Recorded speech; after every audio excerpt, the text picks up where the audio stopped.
Okay, welcome back. I'm now going to be reviewing all of Thursday's action from the NHL, starting with the teams you see on your screen as the Pittsburgh Penguins were hosting my beloved Montreal Canadiens. Let's take a look and see how this matchup went.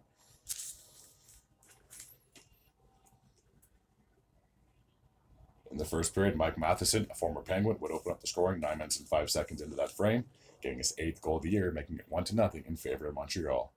Just over 2 minutes after that, Chris Letang would tie the game up, getting his 5th goal of the year from Malkin and Drew O'Connor. And after 20 minutes of play, we were all knotted up at 1.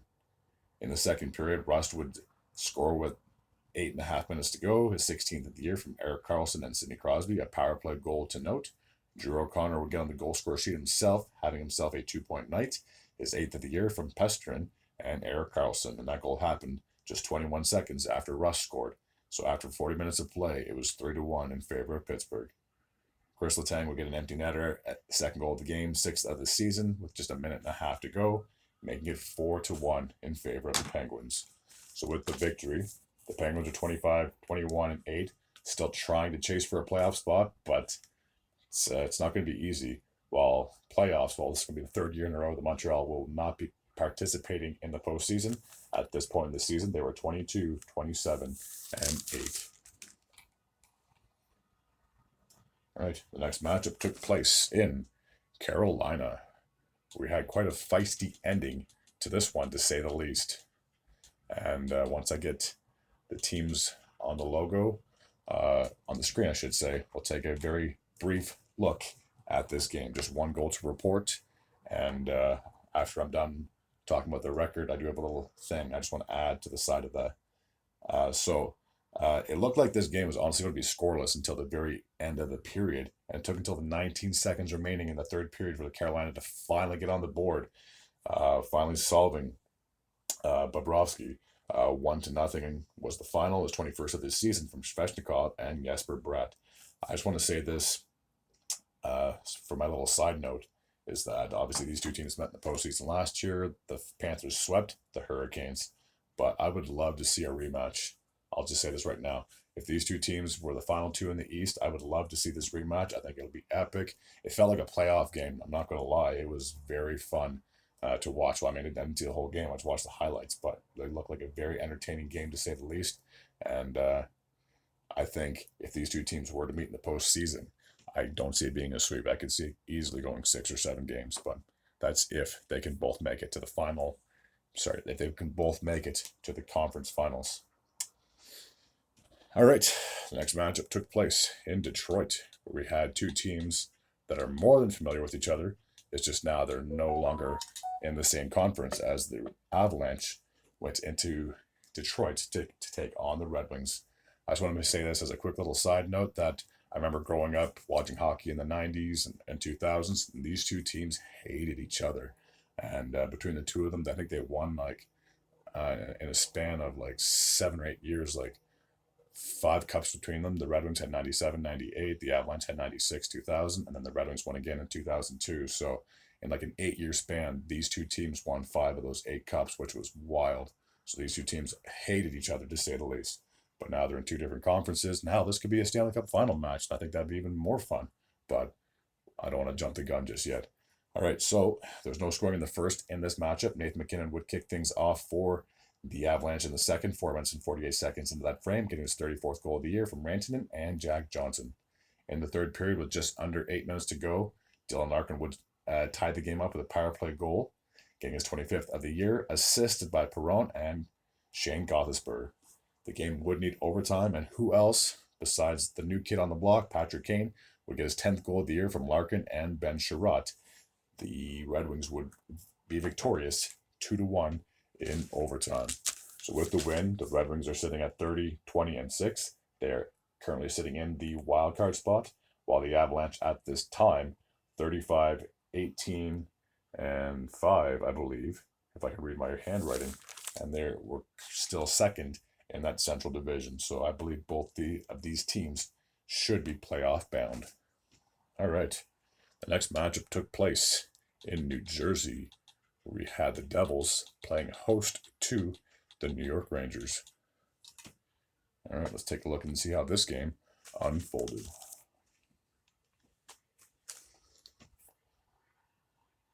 So in the first, Mika Zibanejad would kick things off for the Rangers with a power play goal, his 19th of the year, 9 minutes and 14 seconds into that frame. Lafreniere would extend the lead to 2-0 with just over 2 minutes to go, his 15th of the year. After 20 minutes of play, it was 2-0 in favor of the Rangers. Kreider would increase the lead to 3-0, 9 minutes and 53 seconds into that frame, getting his 29th of the year from Panarin and Shesterkin. Lafreniere would get his second goal of the game, his 16th of the year from Trocheck and Panarin, with just 40 seconds remaining in that frame. After 40 minutes of play, it was all New York in this one, 4-0. Trocheck would increase the lead to 5-0, getting his 20th goal of the year from Panarin and Gustafsson with 5.5 minutes to go. And then Jack Hughes would finally get the Devils on the board, but at that point it was too little too late to mount a comeback. He would score with 2 minutes and 7 seconds remaining, his 18th of the year, assisted by Tyler Toffoli. So 5-1 would be the final score in this one.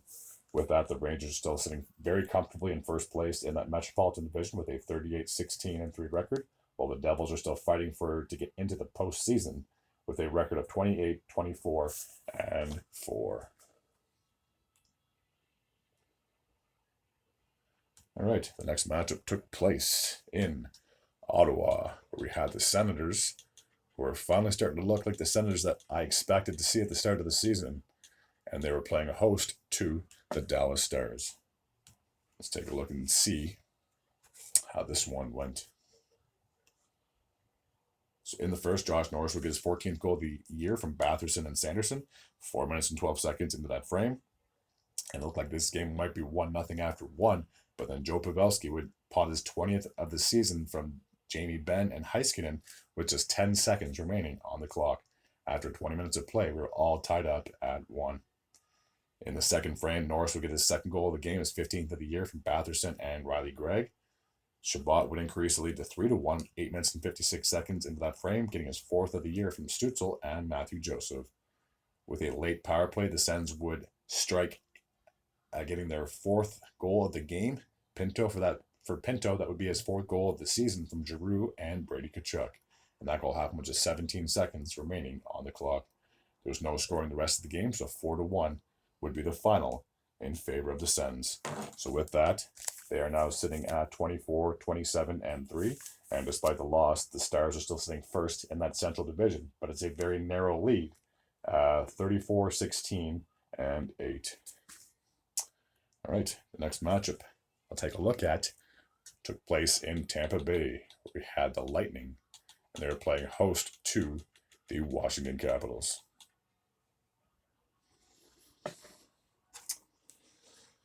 All right, so in the first period, Abel Cabell would kick things off for the Washington Capitals, getting his 6th goal of the year from Malmstein. McMichael would increase the lead to 2-0 with 3 minutes and 41 seconds remaining, his 11th goal of the year, assisted by Joel Edmondson and Tom Wilson. After 20 minutes of play, it was 2-0 in favor of the Capitals. Hagel would finally get the Lightning on the board 9 minutes and 16 seconds into that second period, his 21st of the year from Braden Point and Kucherov. Mantha would increase the lead to 3-1 with just under 7 minutes to go. Just under 8 minutes to go, 7 minutes and 46 seconds remaining in the frame. For Mantha, that would be his 18th goal of the year from Strome and TJ Oshie. After 40 minutes of play, it was 3-1 in favor of Washington. Nick Paul would cut the deficit to 3-2, getting his 15th of the year from Sheary and Christian DeHaan, 2 minutes and 42 seconds into that frame. Tyler Mott would get his 5th goal of the year from Parabix to tie the game up just 24 seconds after Paul scored. The Lightning would finally come back and tie the game at 3. Rasmus Sandin would score with just about 5 minutes remaining, getting his 3rd goal of the year from Protas and Strome, giving the Capitals a late 4-3 lead. And with just over a minute remaining, McMichael would get his 2nd goal of the game, his 12th of the year from Ovechkin and Tom Wilson. So despite the fact that the Capitals almost blew a 2-goal lead, they still managed to hang on for a 5-3 finish. So with that, the Capitals are sitting 26-21-8, still trying to fight for a playoff spot. Speaking of playoff spots, despite the loss, the Lightning are still sitting in a wild card position with a record of 30-23-5. All right, the next matchup, we got to head down to Missouri, where we have the St. Louis Blues, and they are playing against the New York Islanders. All right, let's take a look and see how this game went. So in the first, Saad would in the second period, Brandon Saad would get a power play goal, 4 minutes and 38 seconds into that frame, his 16th of the year from Sundqvist and Braden Shen. Buchnevich would score just 7 seconds after that, getting his 20th of the year from Rob Thomas and Jordan Kyrou. Buchnevich would then score 25 seconds after that, getting 2 goals in 25 seconds, his 21st of the year from Kyrou and Rob Thomas. So, 3 goals were scored in a span of 32 seconds. You imagine giving up 3 goals in 32 seconds? That's unreal. In the third period, Buchnevich would get a natural hat trick, getting his 3rd of the game, his 22nd of the season from Rob Thomas, 9 minutes and 21 seconds into that 3rd frame. So 4-0 was the final score in favor of the Blues. So with the victory, St. Louis has improved to 30-24-2. They had the number 2 wildcard spot at that time. And with the loss, the Islanders are 23-19-14. They're still on the outside looking in when it comes to a playoff position. All right, the next matchup took place in Calgary, where we have the Flames taking on the Boston Bruins. All right, let's take a look and see how this game went. So in the first, Shillington would get his 2nd goal of the season, assisted by Kuzmenko and Jarankovic. The goal happened with 7 minutes and 5 seconds remaining in the period. With 1 minute and 19 seconds remaining, Charlie Coyle would tie the game up at 1, getting his 19th goal of the year. And with 47 seconds remaining, Pospisil would give the Flames a late 2-1 lead, his 5th of the season from Zary and Kadri.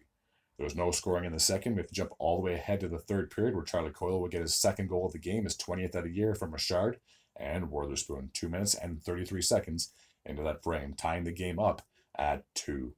We would need extra time, so overtime in this particular matchup. And Nazem Kadri would be the hero, getting his 20th of the year, and that goal happened 3 minutes and 56 seconds in the overtime frame. So the Flames, with the victory, 27-25-5, still on the outskirts looking in when it comes to the postseason. And despite the loss, I believe the Bruins were still either 1st or 2nd in that Atlantic Division at the time, with a record of 34-12-12.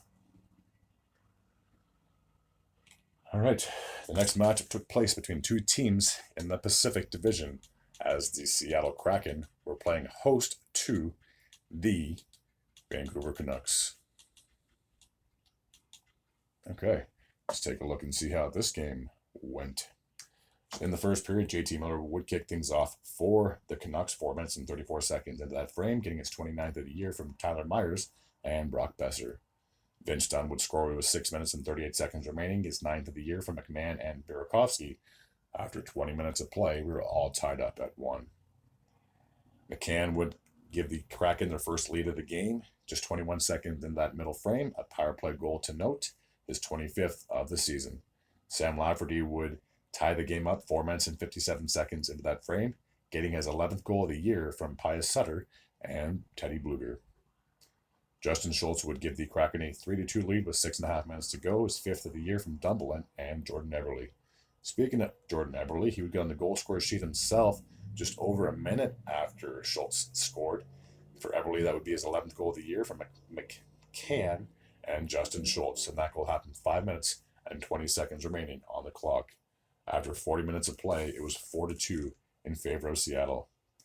In the third period, just a lone goal to report, Eberle would get his 2nd goal of the game, his 12th of the year, assisted by McCann, and that goal happened with 2 minutes and 9 seconds remaining on the clock. So 5-2 would be the final score in favor of Seattle. With the victory, the Kraken are sitting at 24-21-11, still on the outside looking in when it comes to the postseason. And the Canucks seem to be reeling at the worst possible time, but they still had a comfortable lead in that Pacific Division. They are still first with a record of 37-16-6. All right, 2 more games to cover from Thursday's matchup. The next one took place in Las Vegas, where we had the Golden Knights playing against the Toronto Maple Leafs. In the first period, Jake McCabe would kick things off exactly 10 minutes into that frame, getting his 6th of the season, making it 1-0 in favor of the Buds. David Kampf would score just a minute and 10 seconds after that, getting his 5th of the season, assisted by Ryan Reeves. John Tavares would increase the lead to 3-0 with 5 minutes and 40 seconds remaining, his 17th of the season from Robertson and McMahon.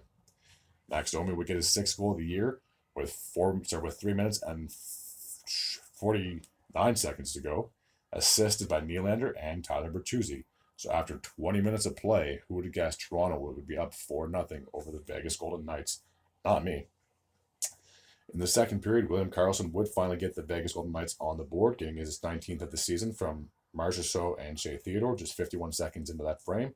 Max Domi would get his second goal of the game, his 7th of the season from Benoit and Marner, and that goal happened with 8 minutes and 16 seconds remaining. Holm would increase the lead to 6-1 with 4 minutes and 24 seconds remaining. That would be his third goal of the season. After 40 minutes of play, it was 6-1. Wow. Okay, in the third period, Marchessault would cut the deficit to 6-2, just 59 seconds of that frame, his 29th of the year from Theodore and Bryson. Amadio would cut the deficit in half, getting his 10th goal of the year from Barbashev and Stevenson, and that goal happened just 26 seconds after Marchessault scored. So 6-3 at that point in favor of the Vegas Golden Knights. With 9 minutes and 25 seconds left in the game, Austin Matthews would get his second goal of the game, his 52nd goal of the season from Holmberg and Mitch Marner. So 7-3 would be the final score in favor of Toronto, who are just red hot right now. With that, 32-16-8 is the record. They are currently sitting third in that Atlantic Division.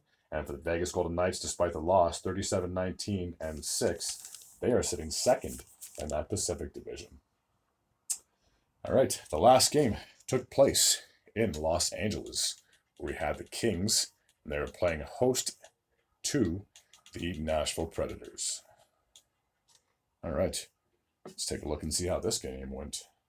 So in the first period, Trennan would kick things off for the Predators, 8 minutes and 47 seconds into that frame, getting his 9th goal of the year from Sissons and McDonough. Kevin Fiala would get a late power play goal for the Los Angeles Kings with 53 seconds remaining, his 15th of the year from Kopitar and Kempe. Janikowski would give the Predators a 2-1 lead with 5 minutes and 14 seconds remaining in that second period. That would be his second goal of the season as well from Evangelista and Novak. After 40 minutes of play, it was 2-1 in favor of Nashville. In the third, Colton Sissons would score with exactly 3 minutes to go, his 15th of the year, assisted by Joe Lozen. Speaking of Lozen, he'd get on the goal scorer sheet himself. They both had a goal and assist on their respective goals. Sounds like I said the word goal too many times there. And Lozen would get his 6th goal of the year from Sissons, and that goal happened with just 53 seconds remaining on the clock. So 4-1 would be the final score in favor of Nashville. All right, that takes care of my recap from Thursday's action of the NHL. As always, if you're new to this channel and you like this type of content, please feel free to hit the sub button. I'd be very grateful and very appreciative. Until next time, take care.